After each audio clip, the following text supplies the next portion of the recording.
Hey, friend, welcome to She Said, She Said. Here on this podcast, I'm joining forces with a broad array of top notch guests to share important life and career lessons, always with an eye toward insight, inspiration, and the drivers that help us build influence. I've spent 3 decades studying and learning the art of influence. Whether you're starting a business, raising money for a cause, advocating for a promotion, or running your own household, understanding influence will increase your chances of success, whatever your goals may be. Listening to She Said podcast may just be the smartest, most efficient investment you can make in you. Hey, friend, welcome to the podcast.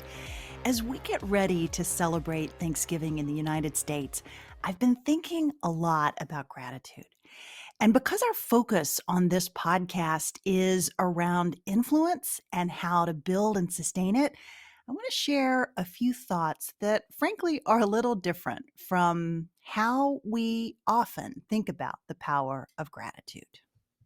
Can gratitude be a component of building influence? Well, let's find out. I always carry a little notebook in my handbag that I use to jot down quick notes and ideas and meetings. You probably do this too. I remember when my kids were younger, I would grab from my notebook, flip it open, and discover, much to my surprise, some secretly drawn artwork hidden on a few of the pages. I would find little hearts and flowers and sweet messages of, "I love you so, so, so, so, so much, Mommy," that were scrawled in brightly colored crayon. Those little discoveries always brought me such joy in the moment and an incredible jolt of gratitude for the littlest people in my life. I think about their pudgy little fingers, often sticky, and how they felt when they held my hand. Even though my kids are a bit older and their fingers are now more grown up and slender, this memory still pulls me back into that moment and it fills my heart with so much joy. I've been thinking a lot about gratitude as we approach the holiday season and how and why little moments and experiences like the one I described can actually have a big impact even when we're recalling them long after the fact. Where does gratitude and the concept of gratitude really come from? Why does it matter? And how does it relate to our big topic of influence? I don't often see the two concepts of gratitude and influence tied together. And yet, the more I dig into and understand the science behind gratitude, the more I see an undeniable link, especially as it relates to our connections with others. And connection, of course, is absolutely essential for building and sustaining real influence. We hear this from our guests on She Said podcast over and over again. The power of connection is often a big part of my guests' stories.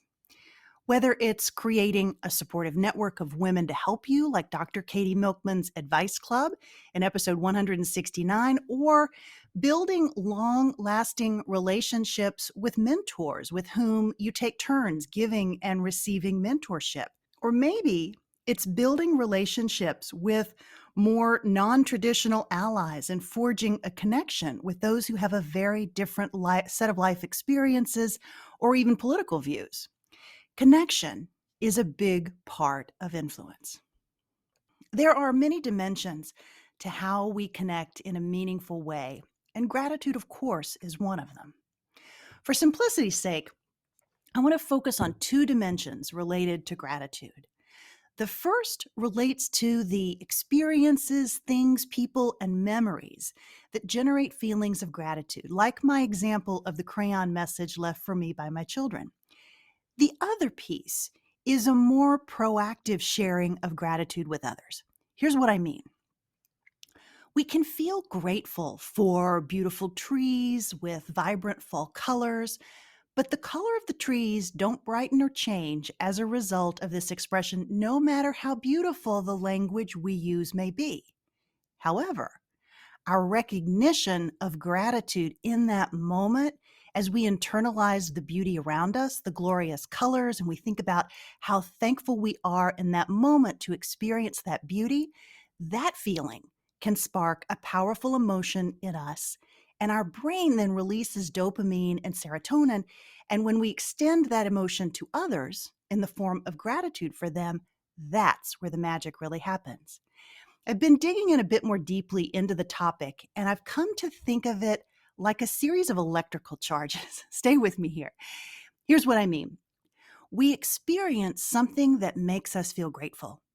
That feeling then fuels a positive emotional charge. That positive emotional charge helps fuel our gratitude that we then pass on to someone else. And that exchange, in turn, creates a powerful connection. And that connection helps us build influence. By increasing our awareness of gratitude and the experiences we have that make us grateful, it creates the conditions that help us build more of it. And the more we feel, the more of it we have to extend to others. Now, if you joined me for episode 167, when Dr. Samantha Boardman joined us, you'll recall that she shared a related dimension of this that she calls other praising. If you missed that episode, be sure and go back and listen to it because it's fantastic. Rather than just absorbing the positive emotion about how something makes us feel, instead, in Samantha's example, you actively say or do something that acknowledges how wonderful that person is. Here's the example that she shares in her terrific book, which is called Everyday Vitality. I've included a link to it in the show notes as well. It's the difference between saying, "Thank you for the flowers, they cheered me up," versus, "Thank you for the flowers, you cheered me up." There is scientific evidence that there is greater positive impact to both the giver of the gratitude and the receiver when it's active and outwardly focused. In work published in The Gratitude Project, it's also a terrific book and website, and I'll include both in the show notes as well. There is significant evidence that gratitude also thrives on specificity. The more specific you are with the gratitude that you extend to another person, the more authentic that feels because it shows you were truly paying attention. You really saw that person, you got them. Let me read you an example from the Gratitude Project so that you know what I mean. The grateful person says, "I love you for the pancakes you make when you see that I'm feeling hungry and the way you massage my feet after work, even when you're feeling tired, and how you give me hugs when I'm sad so that I feel better." You can instantly see how that feels very specific and very authentic, and it's clearly different and more meaningful than just saying, "I love you." It might be fun to try this at your Thanksgiving gathering this year, especially if your family is inclined to go around the table and share what you're thankful for. If you do that, I'd love to hear what happened and to know if it helped you create a more powerful connection and maybe boosted gratitude for you and someone else. There's another important dimension of cultivating gratitude that is especially important to mention right now. It relates to reframing loss. So many families are feeling tremendous loss, especially around the holidays. For many of us, those feelings may also be wrapped up with emotional exhaustion, uncertainty, and even fear. A couple of weeks ago, in episode 168, I talked about the importance of reframing and editing our stories, especially the stories we tell ourselves and the ones that we use to shape our identities as we evolve and grow. It turns out there's a big role for gratitude here as well. Experts say that doesn't necessarily mean telling people who are suffering to simply buck up and count their blessings and remember how much they have to be grateful for. That's not all that helpful. What can be helpful is to process a painful or negative event through a lens that's focused on gratitude. To say that another way, reframing or editing what happened by finding some positive dimension or opportunity that came from the obstacle or loss. It might be sharing cherished memories about a loved one who passed away, some way in which the person made your life better and more meaningful, some lasting impact on you. It could be writing about those beautiful memories, rereading correspondence, or maybe being grateful for a relationship or a job that ended because it opened the door to new opportunities and new challenges. We often talk about the power of mindset on this podcast, and this really is another great example of how that works in practice. It's also an important dimension of influence. The more we practice reframing the smaller, more frequent daily and weekly challenges, the more muscle memory we build that then makes it a bit easier to reframe the bigger challenges when they come. We can also think of it as yet another way to boost gratitude that will help us build and sustain greater influence over time.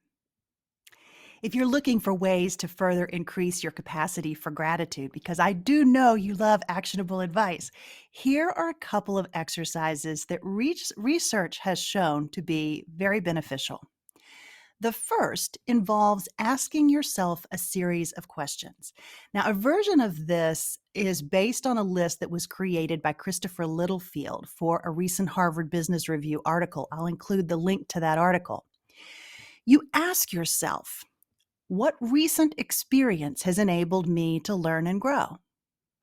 What opportunities do I currently have that I'm grateful for? What physical abilities do I currently have? What was one beautiful thing I saw today or this week? Which people in my life am I most grateful for and why? Who is one person that I don't speak to often, but if I lost them, it would be devastating? Now, for a double dose of gratitude on that one, take this prompt as a cue to reach out to that person and write them a very specific gratitude letter about how they positively impacted your life.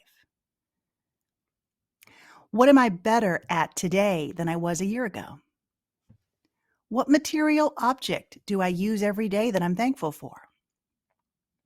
What has someone done for me recently that I'm grateful for? What are 3 things I'm grateful for right now?